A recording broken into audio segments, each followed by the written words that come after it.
In the school system, they don't want us to learn about money because they just want to pump out good employees that do what they're told. They don't want what we know out there. We've all been programmed. That's a fact of life. A lot of kids just in school kind of puzzled as to why they're there.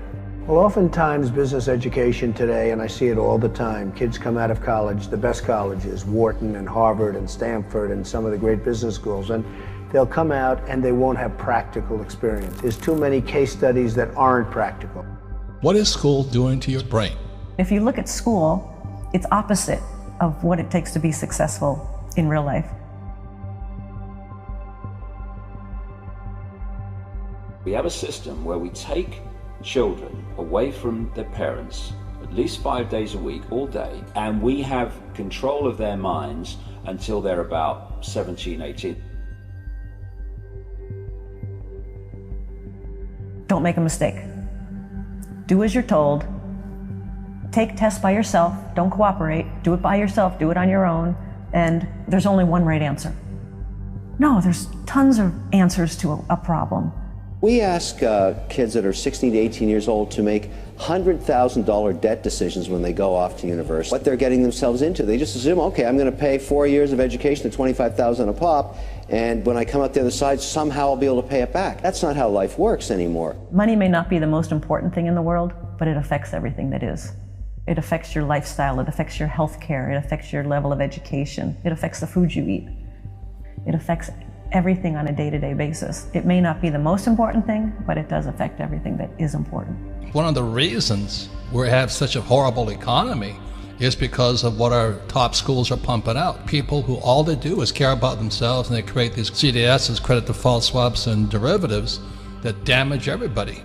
When you were in school, were you an A student or a C student? You know, were you the star of the class or the flunky of the class? And if you weren't the A student, then did that mean you couldn't be successful? Is that what it means to you? If you didn't go to a great school, you're never going to be successful? What if you drop out? You know, what if you drop out like Steve Jobs and Bill Gates? That means you've had it. Jack Ma, who is the founder of a little company called Alibaba, he just recently said, if you're 35 and you're not rich and successful, you'll never be successful. Of course, Jack Ma is a school teacher. Former school teacher who struck it rich. But naturally, they have this idea that if you're not successful in school, you'll never be successful in life. And my contention has always been it almost damages you in school. You know, school damaged my brain, and my father was the head of education for the state of Hawaii, PhD. And I hated school. I mean, I sat there and getting pounded all the time for being stupid. People come out of school paralyzed. I think the school system is criminal in that it kills a child's spirit of learning. You know, a child goes into school all excited about, yeah, I'm gonna learn and it's gonna be great. And then the teacher says, sit down and shut up. Shut up! You just be quiet. You just be quiet. Shut up! You ate the tea. You ate the tea. Don't talk. We don't care what you're interested in. They just teach you what they want to teach you instead of finding out what the child is interested in and teaching to that. I think kids come out of school scared to death of making a mistake. They come out paralyzed. They don't know what they want to do because their spirit and their creativity has been crushed inside of them. So you almost have to do a whole reprogramming once you get out of school so you can find out what it is that excites you, what it is that where your passion is. Because once you can discover what's most meaningful, then decisions and life becomes so much easier because there's more joy, there's more better communication with relationships. But they don't teach any of this in school. They just say, sit down, do as you're told, take the test by yourself, and don't make a mistake. If you're not successful yet, you might be a late bloomer. This is especially for those with students still in school, or you're struggling financially and you're over 35, or you're an old guy and you still haven't made it. Well, I hope you have a cash flow board game, because the cash flow board game is the best teaching, much better than a boring old school teacher, because cash flow involves your brain, your emotions, because you hate losing. You have to physically do something, and it inspires your spirit, because you know, losing is a wonderful thing if it inspires you to win. I still play Monopoly. My rich dad just started playing Monopoly with me. The other thing he did, he then took me to his 4 greenhouses, Red Hotel. He took me to his greenhouses. I went, holy moly, that it was more than just a board game. So I'm not saying it has to be real estate, but if it's stocks, you know, I look at the guy Ray Dalio of Bridgewater, the biggest hedge fund in the world. He started buying stocks at a young age, same as Warren Buffett. You want to do it when the brain is still malleable and pliable. So take the child, you know, go look at real estate. Donald Trump had to go collect rent. He had his boys collect rent. He said, you want adventures and psychosis? Go collect rent. You'll hear more BS than you ever had before. I remember when I had to go knock on a door to collect rent. It's terrifying. Get this adult and they're lying to you, telling you these sob stories. I tell you, that's real education. So this stuff you learn in school, in my opinion, waste of time. The entire purpose of a good university is to give you a foundation to fail. Because we have two hemispheres of the brain, the left brain, which is about words and this world reality and, you know, the perception of this reality.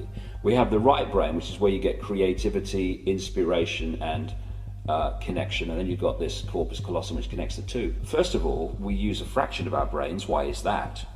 And the other thing is that what the system does is it turns out left brain prisoners. They run the system, and it does it by putting information through schools and colleges and universities into the left brain, which it then says at time of an exam, give me all that back, and if you tell me what I've told you well enough to believe, then you'll pass the exam and you'll be very successful. We have too many entrepreneurs, we have too many successful people. How is it possible that school is making kids less intelligent?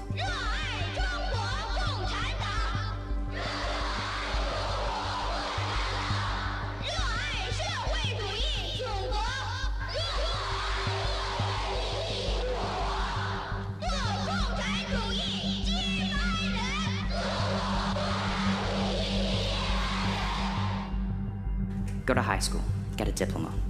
Go to a good college, find a stable job. And if you don't do that, you won't be successful. And if that was true, how am I even standing here today? How did I, a straight C student, start a technology company at the age of 16? Here's what I believe. Parents, teachers, educators, you have the power to influence and inspire youth. And if there's one message that I want parents, kids, and all of you to take away from what I've said here today, that you can stray away from this conventional, limited, and narrow path that education sets us upon. You can diverge and create your own future. No one has ever changed the world by doing what the world has told them to do. I hated school. I really hated school. I hated school, generally, right? Because it was this instruction following thing. Ego barrier is the worst thing. And if we were raised differently, just imagine in the schools that all along that people will always say, everybody makes mistakes. Everybody has weaknesses. The key is really to understand what your mistakes and weaknesses are so that you can learn from them. I think punishment is a terrible concept. Punishment means that you made a mistake and you're being punished. I think instead of punishment, every time somebody makes a mistake, you should say the only thing that you need to do to get out of your punishment is first think, what kind of mistake was that? So if I'm in a situation that's like that again, how would I deal with it differently, not to make that mistake? So that learning should come from the mistake, not punishment. Every little flower of curiosity, said Einstein, is crushed by society itself. It's an extremely corrupt system we have at this point. We have an education bubble. In the US, we have $1 trillion of student debt. The first approximation, this has gone to pay for $1 trillion worth of lies about the value of the education people have received. And it's not at all obvious yet, though, what's going to replace this or how it's going to change. We are told that it's the only way to salvation. You must get a diploma to be saved. If you do not get a diploma, then you will go to hell. The message that I have is that you have to work out your salvation on your own. You have to save yourself. I believe that is the truth, but it's somewhat uncomfortable one. Every time the schools do something with your kids that you don't agree with, keep them at home. Simple as that. And do it now. because the systems that produce teachers have become pathological completely. They're indoctrination camps and nothing else. The thing is, they know they've lost on the scientific front. They've lost. Teachers need real information right now about what's happening to their kids. The high stakes is today, because you can do something about it. The real safety of our nation is preparing this next generation.